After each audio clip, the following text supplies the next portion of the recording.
השיער על הראש זה חלק מהלבוש של האדם. אני פה כבר 40 שנה, מאז 67 שאני פתחתי את העסק. והיום, אני לא להאמין, כל אדם שני ושלישי, אם זה גבר או אישה, רוצים שיער על הראש. היום אנשים באים, הם מוכנים, הם אפילו מתגאים בזה שהם הוסיפו שיער. זה הטרנד של היום. עשיתי השתלת שיער, והשתלת שיער זה משהו אחר לגמרי. זה אשליה, הנה, אתה יכול לראות אותי אם בכלל גדל משהו? תבדוק, תסתכל. אתה רואה מלא? אתה רואה שיער מלא כמו שהבטיחו? הוא תוך 20 דקות יכול לצאת ממני.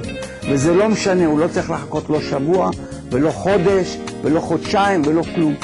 עד כדי כך שהוא יכול לשחק עם זה כדורגל, כדורסל, לשחות בים ולצלול עד עומק של 12 מטר, לצנוח עם זה. יש לי מורה שהוא מדריך צמיחה אגב. ואני לא מדבר שהבחורות יכולות למשוך את זה כמה שהן רק רוצות, זה לא יצא. אבל אני אומר לך, מגיל 25, 26, אני נלחם נגד זה.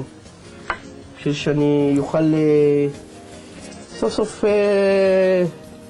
לראות בן אדם נורמלי ובלי שיעבדו עליי כל הזמן. אני בהלם, אני בשוק, אני הרבה לא יודע, כאילו, קצת פוחד לצאת החוצה מהמקום הזה, כי אני לא יודע את התגובות של האנשים. שיער זה היופי גם לגברים וגם לנשים. פשוט מאוד, בלי שיער אין מה לעשות. אין מה